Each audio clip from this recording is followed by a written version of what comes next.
Welcome to the second series in the Wallace Foundation's Principal Pipeline podcast. I'm Lucas Held, Director of Communications at the Wallace Foundation, and we've added this second series of podcasts in order to discuss major new findings from a study of the Foundation's six-year Principal Pipeline Initiative. The multi-year implementation and effects study on the pipeline was conducted jointly by Policy Studies Associates and the RAND Corporation. Importantly, the evidence from this study of pipelines is strong enough to make pipelines eligible for federal funding under the Every Student Succeeds Act.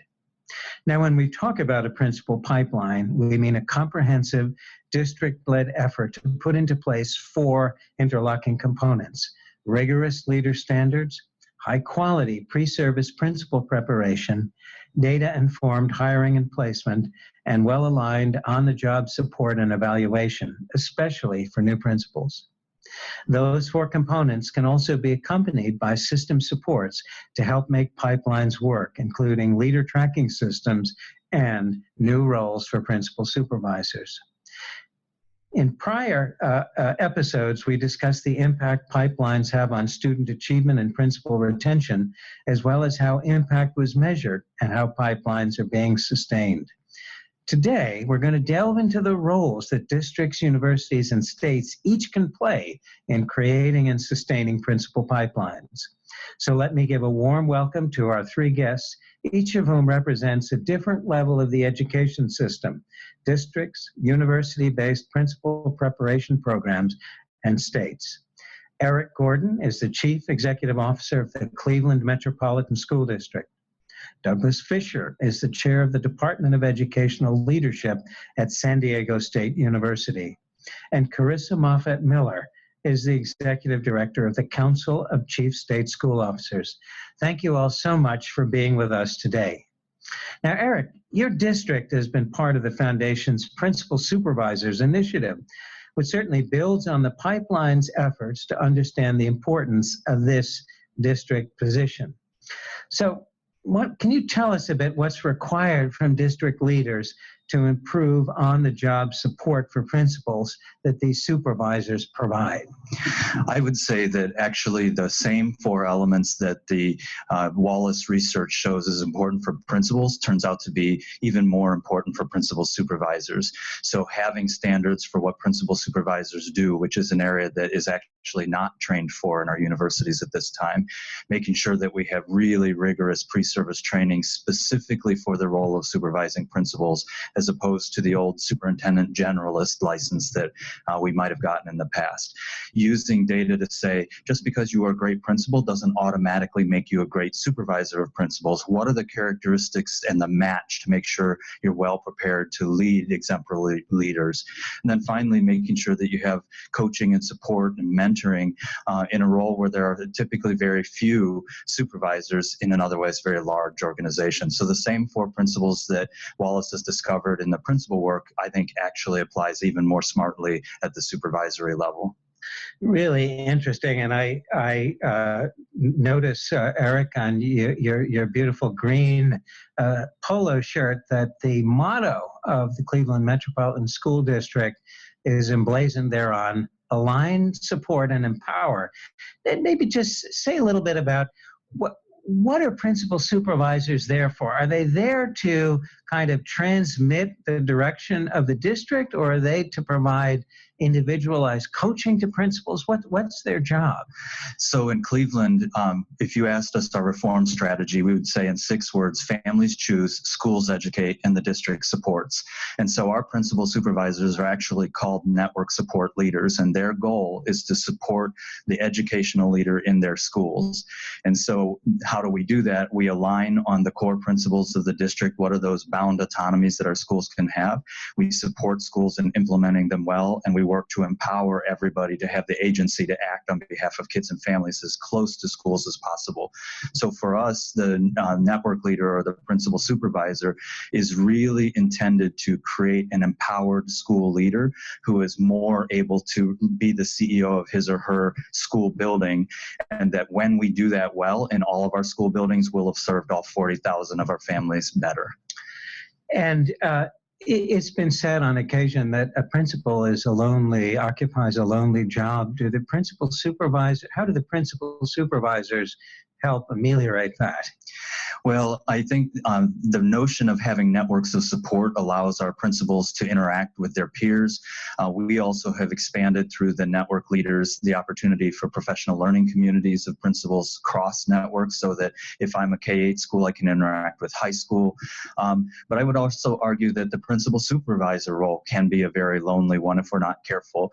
These actually are the people who sit kind of pinched in between the principal and the district, and often are the ones that can, if not carefully controlled for, be the people who are simply delivering the central office message. And so we also think we have to put a lot of intentional support in making sure the principal network leader doesn't feel isolated, him or herself. So maybe we need a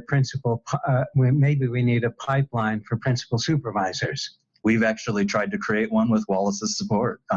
Turns out to be harder to do because you don't want to take your up-and-coming principals, your strongest principals, out of their school. But we have done some really creative things with Wallace's support to really invest in people that we think have the capacity to be our next set of principal supervisors. Really interesting. And this is a position that is relatively new to getting this kind of attention. Districts, of course, have to think about money. There are a lot of competing investments.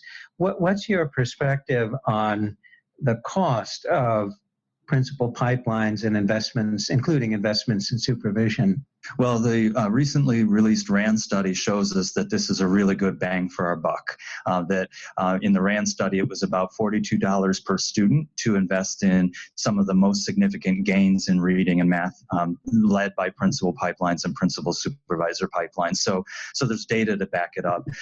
But I would also just say there were hidden costs. We had people supervising principals all along. So getting very intentional about investing in what principal supervisors should be doing is actually an almost free experience, because we were paying people to manage these schools before we got really intentional. And so for actually small amounts of dollars, mostly in professional development, some in making the networks of schools smaller to about that 12 to 13 school range, those are really the big costs. And when we look at it from a return on investment, and we see that, through the RAND study and the Wallace's research, that there is significant positive gain in reading and math, which is our goal, I think the return on investment is what people should look at, as opposed to thinking of it simply as expenses. And now, Doug, let me turn to you. Partnerships with universities are a key component of the pipeline, with the goal of ensuring that pre-service training of principals is of high quality and is aligned with district needs. From your perspective, Doug, how can universities help districts build pipelines, and what's in the way? Thanks, Lucas. As you noted in your introduction, it's one of the 4 foundational components of the pipeline. It's how do we design fantastic, amazing pre-service programs. In part, that comes with having relationships with districts. What do districts need? Who are they looking to hire? And how do we align those programs to those systems that exist in school districts?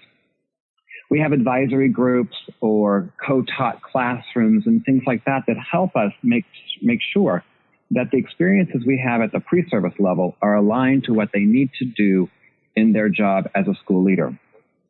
The field work, for example, needs to be authentic and consequential.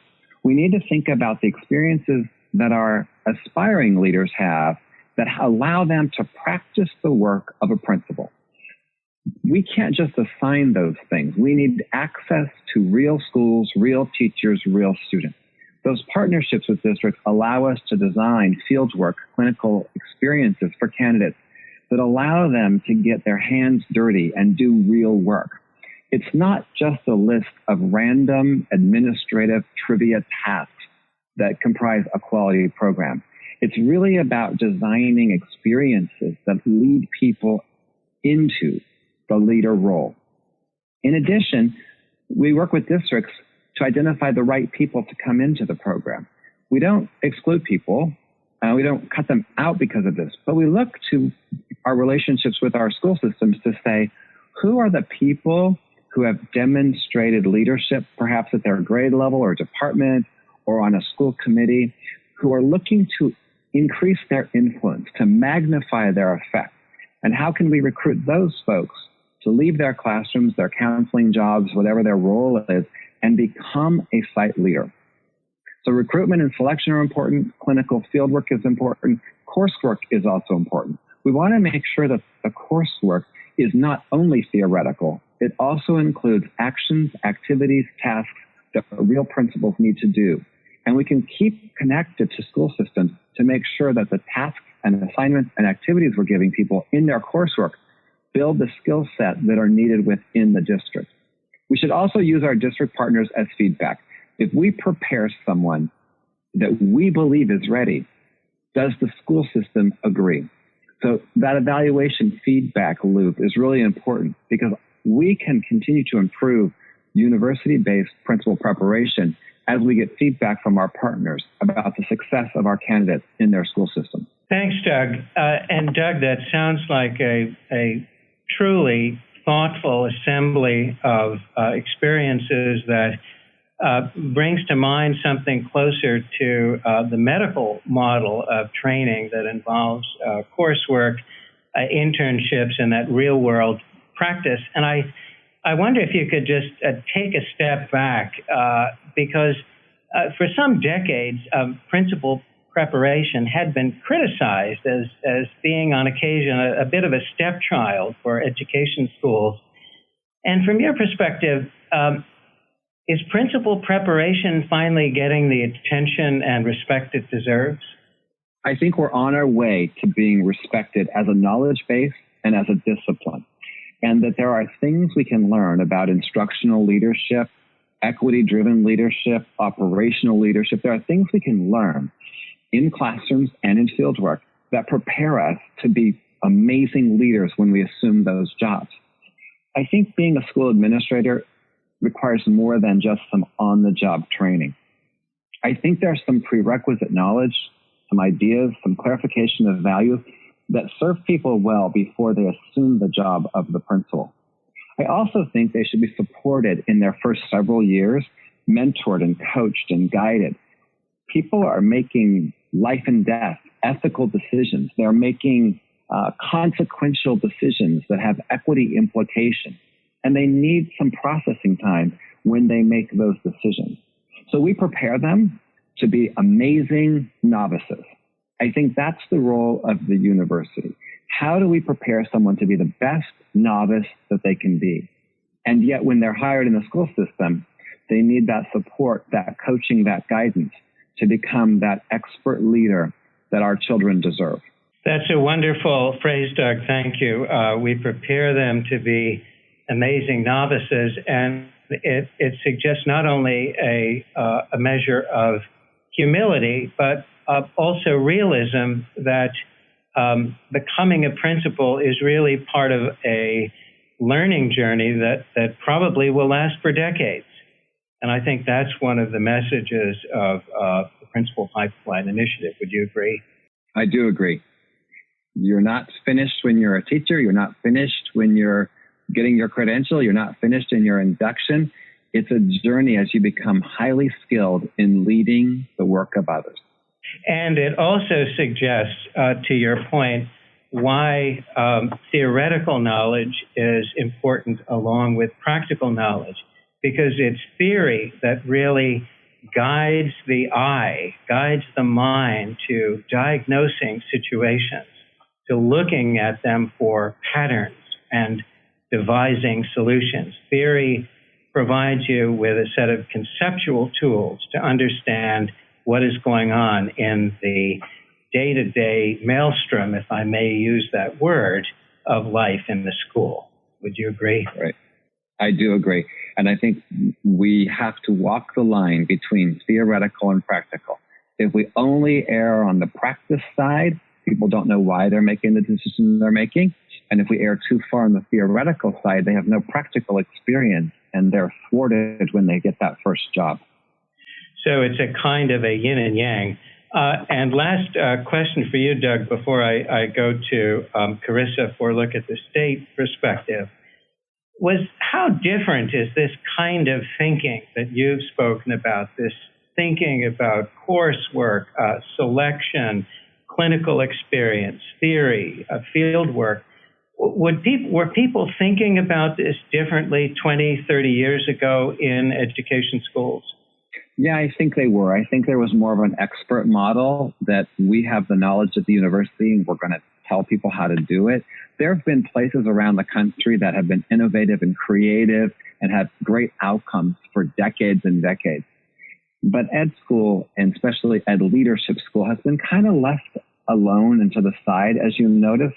I think now we're more in the mainstream, in part because there's strong evidence that school leaders matter, that at the school level, teachers matter a lot, and principals matter second to teachers. Principals, as Paul Manna says, magnify effective instruction. There's even evidence that principals can cause teacher turnover. And I think that's an area that we have to further explore, is what is the role of the principal in establishing the culture and climate of a school where teachers can do their work? Well, that's a terrific segue, Doug. Thank you. To turn to Carissa, who is Executive Director of the Council of Chief State School Officers, which is the leading organization that both represents Chief State School Officers and provides important information to them. And Carissa, from your perch, what do you see as the key role for states in enabling the creation of principal pipelines? Yes, thanks, Lucas, and thanks for having me today. I want to just say that it's been such a pleasure to be a partner with the Wallace Foundation on another set of principal leadership work around the Every Student Succeeds Act and the work we're doing on equity. And this study is so promising for the work that we've been doing as partners with you. I want to go back to what Doug said to begin with, which is about the partnerships that this requires, right? And when we think about universities and districts and the state role, I think it's all working in tandem to make sure that we're creating the best opportunities for principals. Doug alluded to this too, that we know how important principals are in being the instructional leader for the school and how that magnifies performance for students and can incentivize teachers. And so the investment in that is really critical. I think the biggest part for states, there's a number of ways states can play a really important role in this. You mentioned early on about the leader standards. States can obviously set serious conditions for making sure that there are leader standards and that they're providing support for those leader standards. But there's also a lot of opportunities, particularly in the federal law and some titles that give us opportunities to use set-asides, which I can get into if we want to talk about that a little more. We're working with districts or universities to set up these, design and create programs, helping set those up for a group of districts. So, I'll give you an example from my experience. We had a number of rural districts in Idaho that, we needed to bring them together as the state and to be able to provide a program for districts that may have only had one or two principals, but that kind of magnified program allowed us to give that kind of good help to a number of districts rather than just doing single district work. Well, that's terrific. And before getting into some of the particulars, Carissa, I wanted to raise with you a recent report that the Council of Chief State School Officers commissioned from Policy Studies Associates on state education priorities. And there's this fascinating finding that efforts to strengthen leadership were tied for third place. And the author, Brenda Turnbull, went on to say, and I quote, "SEAs are poised to ramp up efforts to strengthen school leadership as a school improvement strategy." Why do you think this is happening now?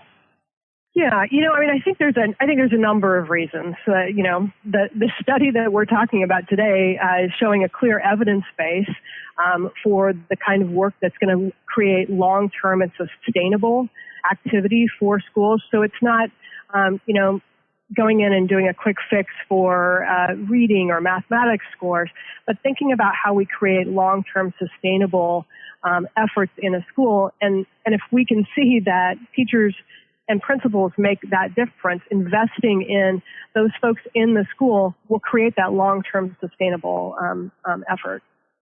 Are you seeing more recognition, Carissa, of the importance of leadership as a lever? I go back to what Doug said, that this is not a case of either or. This is a case of teachers matter immensely and principals also matter as well.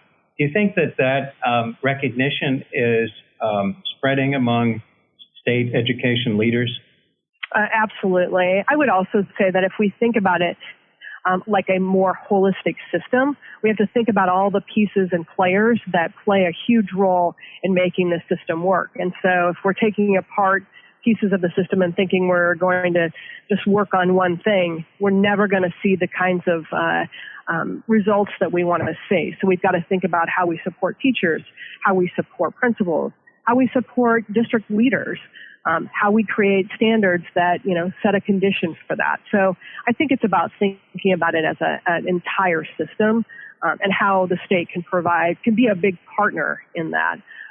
And there's good work happening at universities and districts, and learning from our partners and also responding to their needs, I think, is a big part of what our state chiefs are working on. That's really terrific to raise that holistic perspective. And one of the things that we have learned has been that that principal pipelines, specifically composed of these 4 components that we mentioned: leader standards, high quality principal preparation, data-informed hiring and placement that is selective, and then well-aligned on-the-job support that allows for ongoing learning. What we've learned is that pipelines that do this are going to be eligible for federal funding through Title I based on the strength of the evidence. And I wanted to ask you, Carissa, and then ask Doug as well, how important is that evidence designation, and what opportunities does it open up? Yeah, I think this report adds to the evidence-based, and it can be a really important component of that. As we looked at the Every Student Succeeds Act and some of the flexibility granted in that, it also opened up ways of thinking about how we do school improvement in a different way. But we have there's an opportunity with that, but also a real obligation to make sure that the kinds of things that we're doing in schools have a strong evidence base for that. So, in Title I, there's actually Title IIA and IIB. You could even look at Title III. There's a variety of ways in which states are looking more creatively about the uses in titles to how they can promote this whole systematic change. Terrific. Thank you. And Carissa, do you have any thoughts, and I'd also ask Doug this, do you have any thoughts about what barriers might be in the way to overcome to enable more districts to build these kinds of leadership pipelines or systems, to use your term? I'll start with one that I think seems fairly obvious sometimes, and that's resources, right? That we look at some of the ways in which we can allocate resources or join together with a cohort so that we can get a bigger bang for our buck, and also leverage really good work from our university partners, or say it's a large district that's done some really great work. How could we use that to work with and train other principals so that might actually perpetuate through the system? I think resources can be a real challenge, so we have to think creatively about that. And that's where Title I funding perhaps could help. Absolutely. Yeah. Given that pipelines are eligible.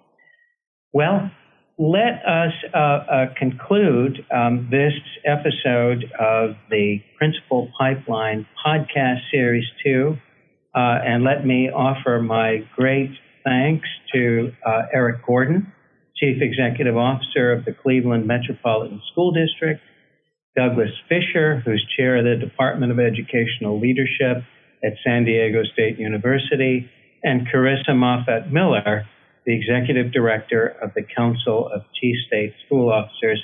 This has been an enlightening conversation that suggests great possibility in the coming years, and we thank our guests for their insights.